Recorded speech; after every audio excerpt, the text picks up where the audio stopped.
What's going on, guys? So today I finally got almost all of the parts I need for the manual swap, and these are the new parts that I'm getting. So basically the rest of the parts for the swap I'm getting used or have used. This is not a video about what parts you should get new. This is the video about what parts I'm getting new for my swap. Now, I will have a video on what parts you absolutely should get new when you're doing a manual swap. It's a separate video. This is just what I'm getting for my swap for the sedan. And to start, we have 2 quarts of Royal Purple Max ATF. So for the first manual swap, I tried to find some Royal Purple Synchro Max, but I got the Max ATF instead. I ran it in the transmission it's in now for 2 years. And really, I don't have any complaints. So we're going to go with the Max ATF again because I think it was a pretty good oil to use. But since it's only been in there for 2 years and they recommend changing it every 2 years, we're just going to go ahead and flush in some new ATF in there to get it rolling nice. So as far as the transmission goes, we are going to be using the transmission that is out of the convertible right now. So which means when I first bought it,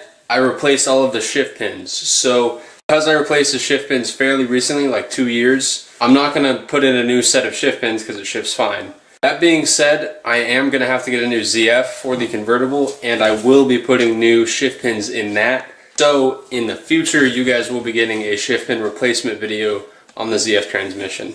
And we have a new hard line. So this is the line that goes from the master cylinder up in the pedal assembly down to the soft clutch line, which is actually a stainless line that I got. So this is basically just going to be running through the firewall there. Brand new OEM shift boot. So I did want to get an OE shift boot, and I did, and it was a little bit expensive, I won't lie. It was like $100 something bucks, but I was like, at the dealership was like the cheapest place I could find it. Everywhere else they had it for like $180, $190, and I figured it out the first time. It really sucked. If you get an aftermarket boot, because I tried to order one because it was a lot cheaper, it doesn't come with this plastic gate around it. So basically what you end up with is just a sheet of cloth. You sort of have to take the old one out of this one and put it in the new one. So if you can find an old boot and snag the plastic part out of it, you should be fine. But without that little plastic clip, you're not going to be able to put a custom boot in and basically clip it into the center console. So, you know, it's kind of sucks. We have a new rear main seal. Now the box is a little bit dirty, I won't lie. I picked up that rear main seal for the first manual swap, but when we pulled the torque converter, the little flex disc flywheel thing off, the rear main seal was perfect, so I didn't end up putting it in because it looked so damn good. So this is technically an old part, but I bought it brand new 2 years ago and haven't used it. So I don't know if we're going to replace the rear main. If I don't have to, I probably won't, just because it's going to take a little bit longer to get it in there. If I don't need it, it'll just hang out in my garage until we get to the convertible motor, at which point I will need to put in a new one. So it's going to get used eventually. If it's on the manual swap, it goes on the manual swap. If it doesn't, then it's going to go on the convertible motor. Now this is technically not a new part because it's a remanufactured, but it's still a new part.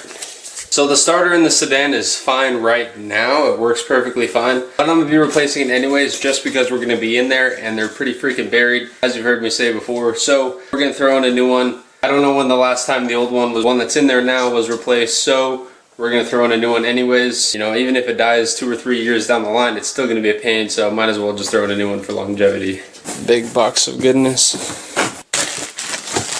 So this is the hose that runs from the master up to the brake reservoir. Now, because all of the line compression is from the master cylinder down to the slave cylinder, having a soft line like this up top really doesn't affect much. It just basically pulls brake fluid. So getting a stainless line would be kind of a pain, so you don't really need it, honestly. So we're just going to be basically running some OE tubing. This is like 2 or 3 feet, I believe. So it's brand new. I'm not going to mess with any old hose, so just get some brand new hose. This is pretty cheap too. So this is a UUC stainless clutch line. So this is the clutch line that's going to be running from the hard line off the master cylinder, that guy. So that's going to plug in sort of like that, and then that end up there goes into like another little metal tubing piece that runs into the slave cylinder. So this line will give me a better clutch feel. It'll give a more solid feel. The lines won't flex like the old rubber lines will, or I guess a new rubber line if I got it new, but basically better, more solid clutch feel.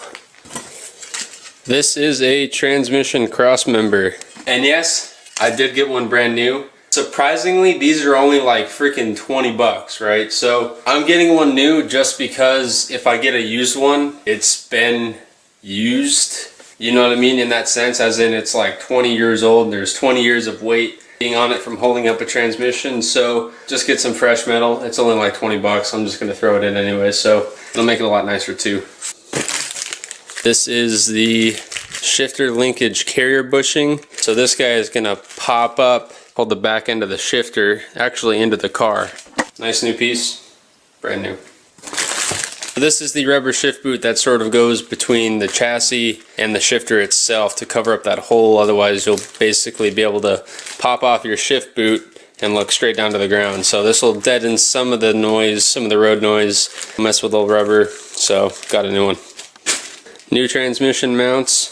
I have a set of poly trans mounts, but I don't think I'm going to run them. I've heard a lot of bad reviews on running poly mounts. We're definitely going to run them on the E30, but I think for just the daily driving, you know, if I need to upgrade it, I will, but for now we're just going to throw in a new set of OE ones.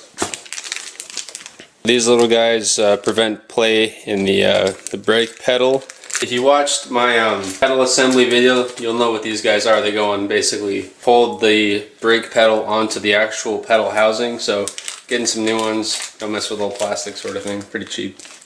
Got a new set of exhaust manifold to mid-pipe gaskets. So we are going to be dropping the exhaust system from the mid-pipe, basically from the headers all the way back to get access to the transmission, and you do need to throw in a new set of these, otherwise you risk having a exhaust leak. So new set, going to toss them in.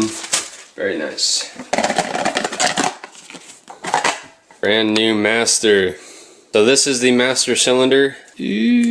So these holes go to the pedal assembly and sort of hold it onto the assembly, and the clutch pedal actually pushes down on that.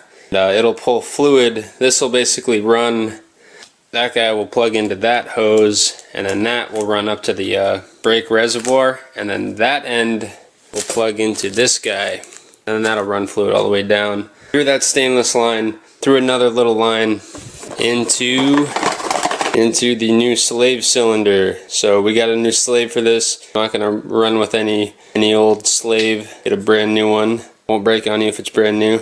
And I actually ended up with two somehow.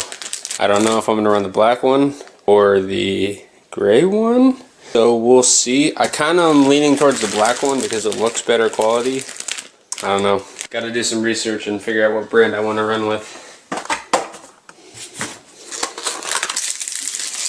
New pilot bearing, very nice. So this handsome little devil is going to pop into the back of the crankshaft, and then the transmission input shaft is going to sort of cruise in on the end there, and so it'll prevent the input shaft from like wobbling around. So these are definitely a pain to get out, but since we're swapping it, there's not even one in there right now, so we're going to throw in a brand new one. These guys are pretty cheap. I wouldn't run a used pilot bearing. It's recommended that you replace this guy every time you replace the clutch, so we're just going to throw in a new one. While we're on the topic of parts that need to be replaced when you replace the clutch, the throwout bearing.